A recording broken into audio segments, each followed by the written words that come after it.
Yo, it's a Real Deal with Akil podcast. Maybe back with another one. Subscribe, rate, review, Apple Podcast, Spotify, YouTube, the whole nine. Um, we almost at 25,000. So after this episode, which to me is gonna be very, very special, hopefully we get to 25,000. I ain't gonna say that we will get 25,000. And this episode here, I was telling you, Johnny, bro, before we started recording that this episode is gonna be one of the ones, bro. What I Right mean on. by that is people that's been listening for like 5 years. The Megan episode, Ammo Williams, the Kinderman, Marcus Clay, and Neek. Right. Those episodes was the episodes where it's like, okay, you got them on before it took off, Uh huh. before anybody seen it. And those episodes to me are the ones that make this podcast special because everybody asks me all the time, what this podcast about? I can't give a clear answer. But I think episodes like this one and those makes this Right. podcast special. And I'll just tell you a story and people that's listening. So right now I'm haul ass with this job I got. 12 and a half hours Monday through Friday. And the original plan, I always said I want to tell you on the podcast. I've been telling Rudy for months that we're gonna do it. So my original plan was December. But he hit me up and said, yo, we gotta do a podcast. He ready? I said, damn, I'm working. It's gonna be, can we just push back to December type of deal? They're like, nah, bro, we gotta do this. Other times with somebody else, I'd have been like, nah, we gonna wait. But this one, I said, you know what, bro, Thank like, you. even though I'm working, I'm between schedule, we gonna make this happen. I'm grateful for it. For sure, bro. Like, when your project come out, 11/11, bro, like, it's gonna be special, bro. Right I already on. believe it. Right And on. people don't know I'm talking about, but we talking about Johnny Coco. Man, I appreciate you for taking the time out with your busy schedule and sitting down with me. Appreciate you for having me. Nah, for sure, bro. 'Cause we had mock interviews, bro. We had mock interviews on the phone. It's Right. like, man, look, bro, we gotta have the real one, bro. It's about Right that on. time. Right on.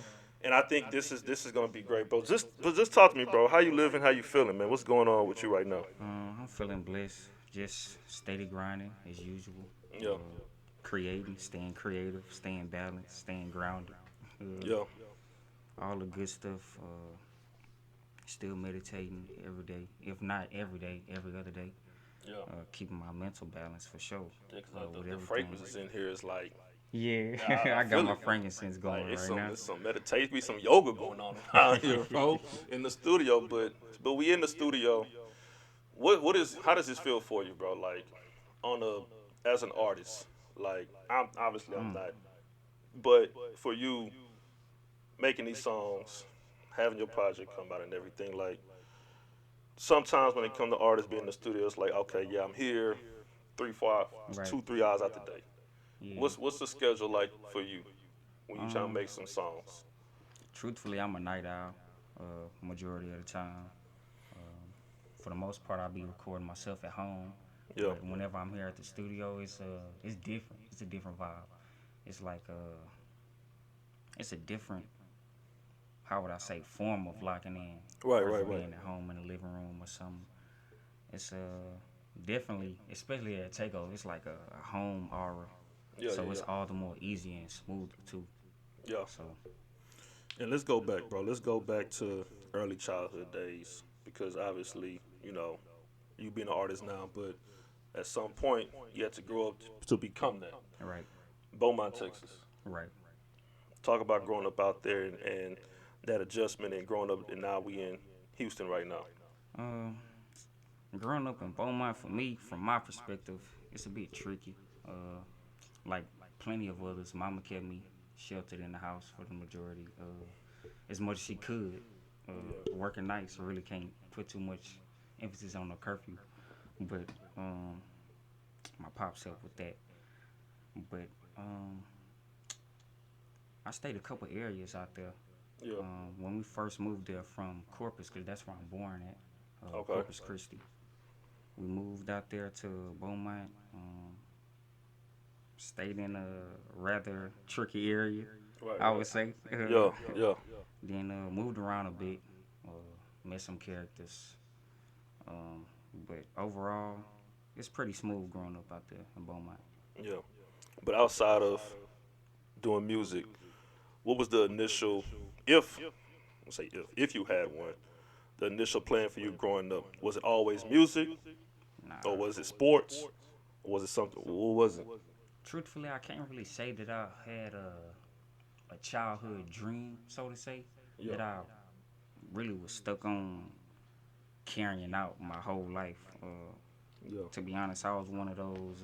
One week he want to be a firefighter. One week Oh yeah. he want to be President a of the United pastor. States. Yeah, something else. Yeah, But shit, when I got to high school, I can say I wanted a career in the military, but it didn't pan out all that well for me. yeah, I came home early, and that's honestly when I got into the music shit. yeah. So around like high school ish, around that or before then, After, after high school. yeah, But so when it came to the music, what was the inspiration, right? Because I feel like us being black people, right, we all be with our homies.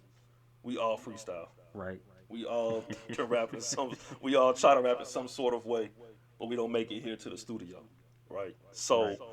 when did you know you had the gift? Like when did you know, like, damn, like I can really do this? Uh, I've always known that I could sing the way that I do, just off mimicking my sisters, my mom, growing up in church, talk about that heavy. Uh, really being in church built the artist that I am right now. Yeah, yeah, Subconsciously thinking and speaking, but soaking in just such a raw form of music, so right, to say. And but writing songs in middle school, actually middle school transitioning into high school and uploading them, singing them a cappella on Facebook, even going back to MySpace days a little bit, right. doing stuff like that. I knew that I could write well, and English was of course my favorite subject in school throughout the whole duration. But I always knew that I could write really well, and I Yeah, had a early passion for music, like I was saying, being around church and my sister singing and whatnot, listening to music on Pandora and shit. yeah, But it wasn't until I graduated, like I was saying, that I actually sparked a real passion to actually take it up as a career or like a more than a hobby type deal. right. And that's when you knew at that point, like, okay, I could really make some money off this, help my family out, make ends for myself, to be the artist you going to be That and too, you're becoming. that too, but really Yeah, more so like wanting to impact people the same way that I got impacted, yeah, just listening to music. yeah. And you say you was in the church real heavy. Um, so with you being in the church, you think that inspired you also as well to even keep going with the music in a sense? Because you hear that a lot of times with artists where church was one of the main things being with their family, being real church heavy, Right? helped them and grown them into becoming the artists they are now. So you think that played a part? If you never went to church, you think you would still be that? No, Yeah, no, I wouldn't. yeah, Truthfully, no, I wouldn't. I wouldn't be the same at all. Church is definitely in my roots heavy. Definitely influenced my sound a lot. The way that I sing, how I hit my runs, how I would hit my high notes from anything, all ranges. Even the type of grooves that I like. yeah, As far as picking out beats, sometimes I find myself seeing nostalgia, I guess, listening to my songs sometimes. yeah. It sounds, yeah. Cause when I listen to you, it's like this my thing, bro. When I listen to artists that haven't reached that pinnacle yet, Hmm. of course, when everybody don't know them, I smile from ear to ear, bro. Like, I'm like, bro, like this dude got something, or she got something. When I'm listening to you, I'm like, bro, when they first showed me and gave me a track, I'm listening to, I'm like, this person sounds different. And that sounds cliche, right? You say, oh, this person sounds different Right. than everybody else, but it's like you can't really try to pinpoint who this person sound like, because it's not like you can look at the artists nowadays like everybody sound the same. Yeah. But your sound is so unique and it's so different that I can't even pinpoint like who you compare it to. I told you before, like I said, if Lloyd came out in this Right. era. Yeah. That's what I get. They gonna say the looks. I'm not even talking about the looks. I'm talking about the sound in your Yeah. music. Like, do you have like a artist that you looked up to and wanted to sound like, or you just knew like, man, I want to have my own sound? At first, every artist can attest to this, and it be the truth. If they say differently, they lying.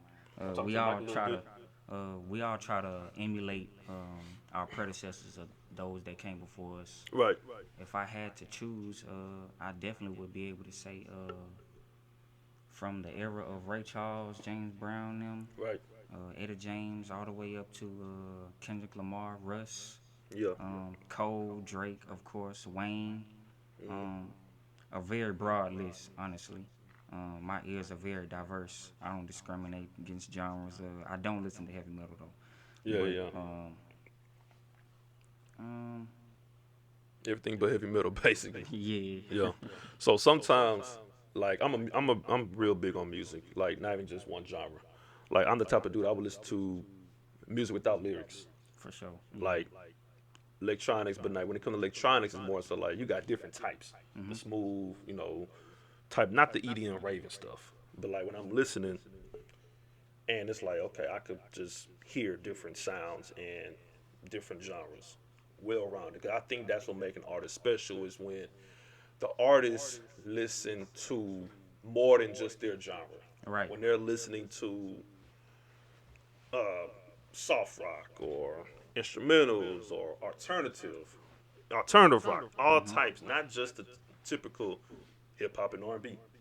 You know, and we get that a lot with some artists, and I think that's what make artists like you special because you're listening to different sounds, Right. and Right. it blends into your own music. So when somebody hear like a project, you're like, damn, where you get this from? It's the It's a perfect blend from right, all over. Yeah. exactly. So I think that's real key.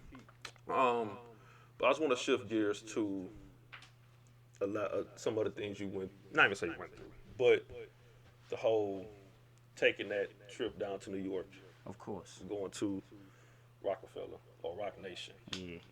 Special moment. bro. Like not anybody could do that shit, bro. You went Yeah. down there, like talk about that experience. Talk about how that came about. Uh, Beautiful little story. Um, my first trip out to New York ever. We rendezvous with them a little bit. They showed Yeah, me a little love. Just chopping it up. Just around the time I'm meeting with all the different labels and whatnot. yeah, And then they invited me back, and we was just chopping it up more and more. Figuring out business, of course, that's mandatory. But filling out like the elements of what would make it a home for me. yeah, What would make sense outside of the music, of course, I guess to say. But man, they brought me back out when we actually locked in. yeah, Showed me it was real nice. We had a nice little celebration there at the office. Seeing the gold room, uh, yeah, the what they call it, the I think they call it the war room. yeah, Uh, that was fire.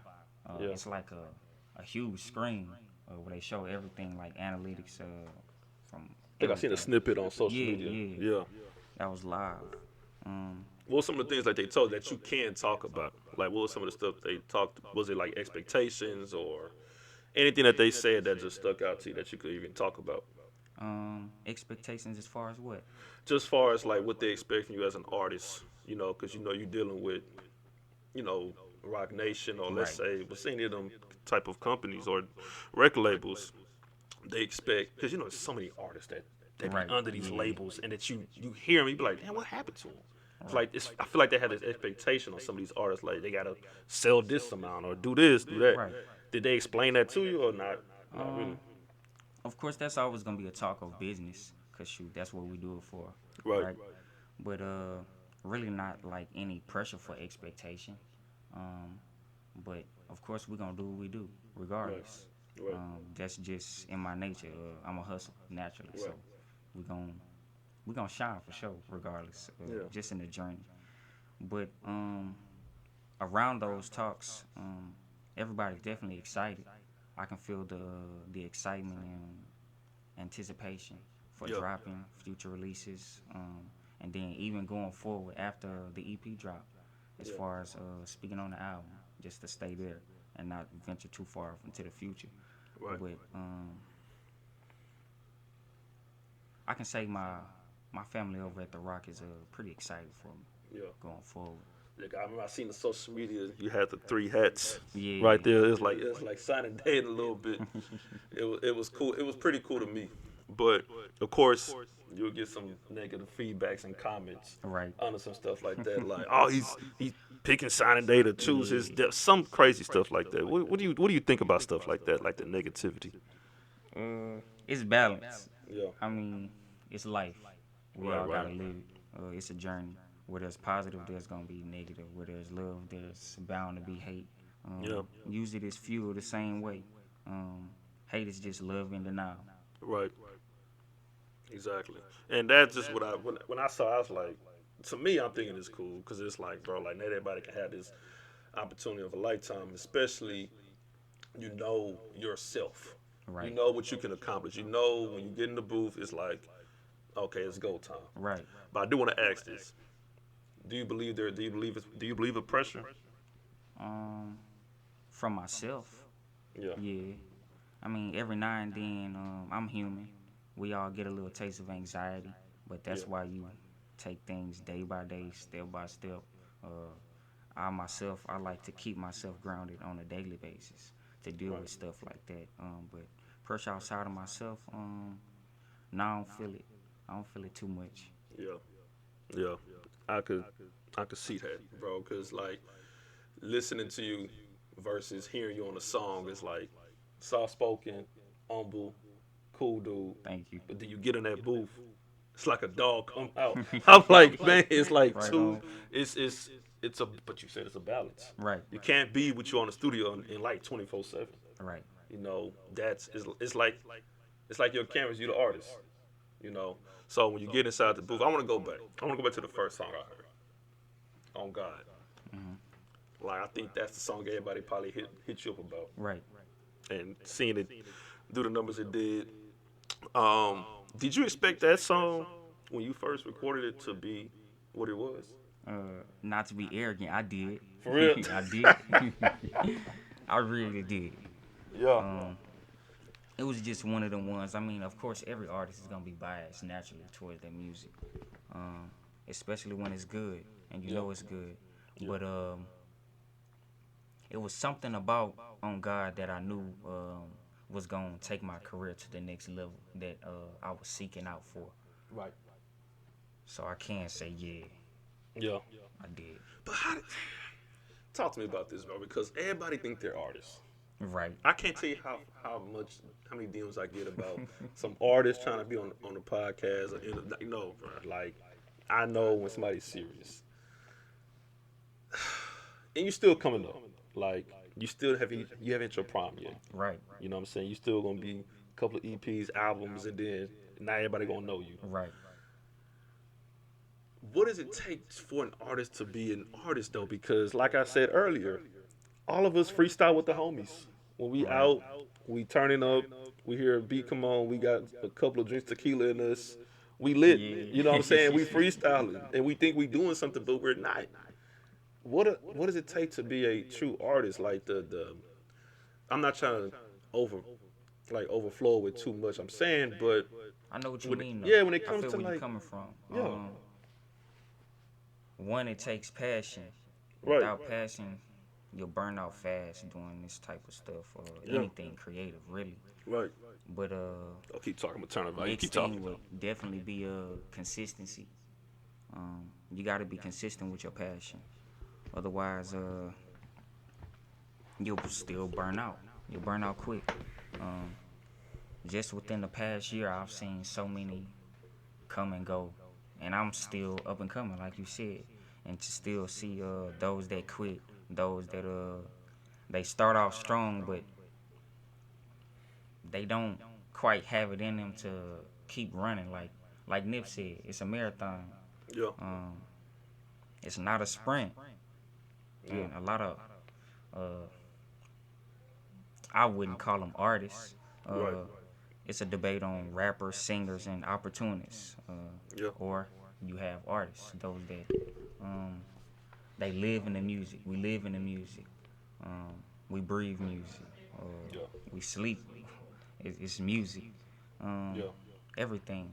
So to really be a true artist, it's all about loving the art. Right. Right. And I think that's what it's all about within. Because anybody can hop in the booth. I can hop in the booth tonight and think I'm doing something, but it's fucking sorry. Right. Like it's not the same. What to you makes a hit? Like because what I mean by that is we go in this booth. I ain't say we like I'm an artist, but you go in the booth and rappers, singers, countless hours. And I always said to me, I always said like a true artist. Like if I was a rapper or a singer or something, I will be living in the studio. I will Yeah. have my TV. I will have. I will make this my home Right. because this is what I will turn the hobby into something I'm a livelihood. Hmm. And you're going and you're making song after song because the first song you make in the studio ever is not going to be what everybody thinks. So Right. what makes a hit? To me, a hit, huh? It's tricky. It's different elements to creating a hit. To me, it would have to be. It'll come down to the emotion that you feel coming out of it. And that boils down to actually being in the booth, the emotion that you put into the mic. Uh, mm, those wavelengths, they translate real well, like as in frequency and just broadband of music. Period. What you put into the mic is what you get out of it. Right. And with this EP coming out, how many songs is it? 9. Out of those 9 songs, how many songs did you actually record before you said these are 9 songs? I Um, want to give the audience like a true, like a preview of how it goes into a right. recording studio. As in building it, I really picked through a well over probably the span over 2 years. So, So 2 years worth of music, yeah, and you narrowed it down to 9. right, How many yeah, songs was that? real picky. We probably shuffled through about 80, 90.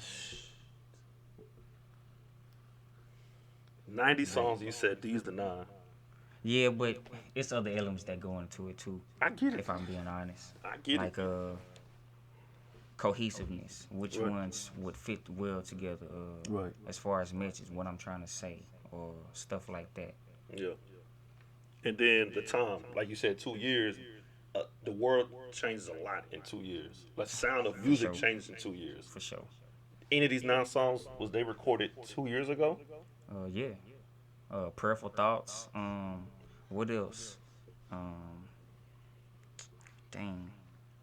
Um, Yeah, because you ain't got to go word for word, yeah, but like a couple of them was back. yeah, for sure.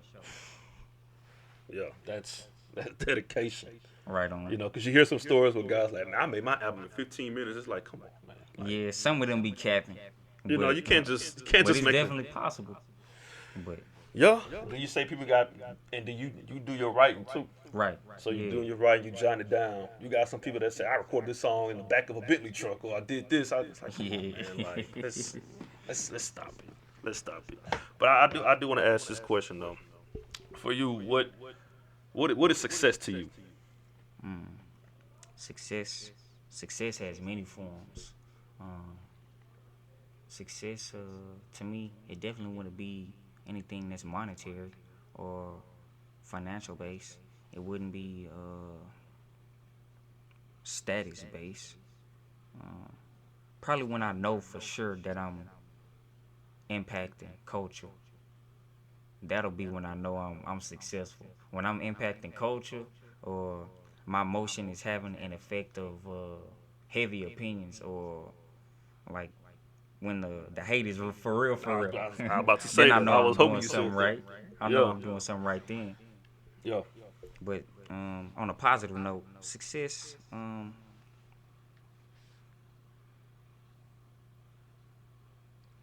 when I'm all the way mentally, it'll probably be never, honestly. Yeah. mentally content with where I am with my career. Yeah. And what do you see your career? What's the end goal for you with your career? Um, I don't really, Like for you to be like, I made it. I'm good. I'm done recording. When would that? I know that's down the line. I I'm don't not really even put a trying. time stamp on it, or Right. I don't really see an end for it. Yeah. That's dangerous. That's a Right. dangerous mindset to have. We was just having this conversation last weekend.